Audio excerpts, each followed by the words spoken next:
Hello, Body Candy babes. It's Allie, and it is time for the tea, nighttime edition. No, I'm just kidding. There's nothing about that. I just happened to have filmed at night the last couple weeks.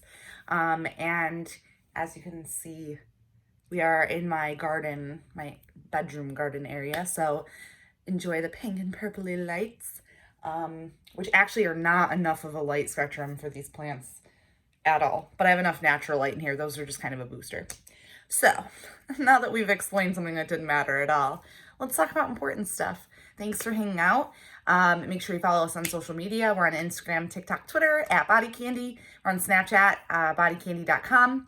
We're on youtube.com/bodycandybodyjewelry, facebook.com/bodycandybodyjewelry, and of course, pinterest.com/bodycandy. So now that we got that out of the way,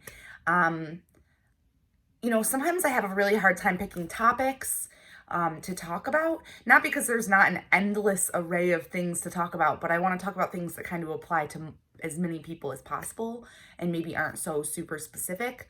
I try to use the Dear Allie segment on Saturday to answer your more specific questions, since I can answer so many of them, like 3 of them or so.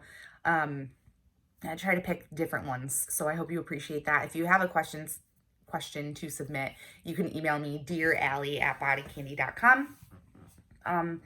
But this week, actually, the topic came a little bit easier.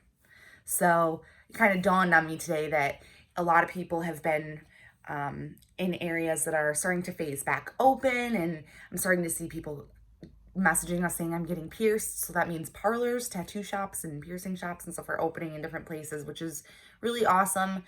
That is not the case for us yet, and we do not know when that will happen, which is super bummy, but acceptable. Gotta do what we gotta do, gotta take care of people.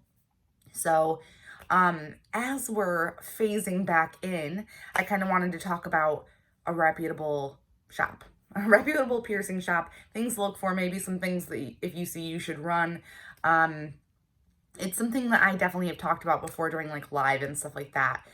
If you don't hang out for Facebook Live, please make sure you try to do that. It's every Friday at 1 o'clock Eastern Standard Time on Facebook. And we do like a giveaway of our monthly club subscriptions. We do Q&As, we look at jewelry and all that kind of stuff. But also I kind of just like am a human being with you all for a little bit, which is really fun. So yeah, on there, I've definitely talked about like my piercing history and things like that. And first of all, my lobes were done with a gun. Maybe not my first piercing experience, but my second one was definitely, there was a lot of red flags. Dogs are very cute, but there should not be a dog free roaming in that space. So I'm very lucky that I still have a lip and a nose and all of those things. Nothing fell off. I healed just fine. But I'm trying to save you all the stress of that kind of stuff later. So things to look for in a shop. If you can find an APP shop, if you're near one, if you're #blessed enough to be near one, please go. It is worth every penny, every bit of your time to go there. Can't say it enough. APP piercers go through so much extra and continued training. They go above and beyond to learn about their craft.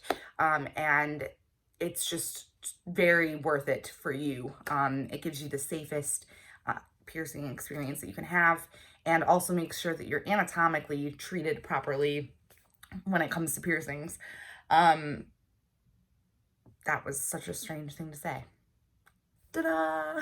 In the mind of Allie. Sometimes it's so weird to talk out loud like this, y'all.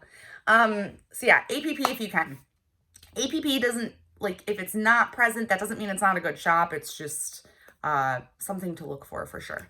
Cleanliness. Make sure that their seating area is clean. Maybe you notice the counter person is wiping things down occasionally, probably much more frequently now. Make sure there's nothing like gross and unhygienic laying around, things like that. The overall cleanliness of the shop. Make sure it looks just clean. That's really important. Look for an autoclave machine. They usually talk to you, about them, or sometimes you'll have to wait a few minutes because they're sanitizing your jewelry, that kind of stuff. Those are all words that you want to look for or ask about. Don't go to a shop just because you see a sign on the door that says $20 piercings. That is usually not a good sign. In fact, it is the opposite. Don't do that. Don't do that. Invest in your body. This is not time for a BOGO sale. This is not time for, you know, a huge crazy thing. If you can, like, some of the really reputable shops around here, like, I think the biggest things that they do are, like, they have specials on one piercing here and there. They do, like, a septum bowl piercing thing at the one shop in Buffalo. It's super awesome, where they just do septum piercings and stuff all day. Things like that where they discount, or they'll do like 10% off jewelry. Like, that's very nice, but couponing should not be your main focus when you're piercing your body. And that goes for tattoos as well. This all really applies to tattoos. Any kind of modifications, really. Make sure the staff is kind. When I say kind, that doesn't mean if you're a jerk and they respond unhappily to you, that doesn't make them unkind. Make sure there's a friendly atmosphere. You want to be comfortable. You want to feel comfortable with the piercer that you're about to work with. And you just don't want any like uneasy feelings or stress or extra anxiety. So a clean, comfy, nice looking shop with nice people. Pretty simple, right? Those are like the big basics. Again, animals, super cute, not the right place. Also, another thing that I always look for is like if shops really let a lot of people in, it really shouldn't be like that. It's usually like one friend can come with you or no one. But just like things like that, I always look for. Just that laxness. I don't think that being pierced should be treated super lax. So it's important. It's important for your health. If you think there's anything else that I missed or that is like a big thing that you look for that tells you that a shop is safe, share them with me. I would like to hear them. You can share them with me on Facebook Live tomorrow. Or you can email them to me, dearally@bodycandy.com. Yeah, or you can DM them to me on Instagram. I'm there sometimes, not all the time, but I do my best. Also, friendly reminder to be very sweet and loving to our customer service department. They're working their tails off. We all are. We appreciate you. But just be kind. I've seen a lot of mean people on the internet the last couple weeks, and it's just really bumming me out. So let's get through that. Let's get that out of the way, okay? Thanks for listening to me ramble for 7.5 minutes. I appreciate you all very much. I love doing these. It's a nice time. I wish everybody the best. Have a wonderful weekend. Be kind. I'll see you all next week. Bye.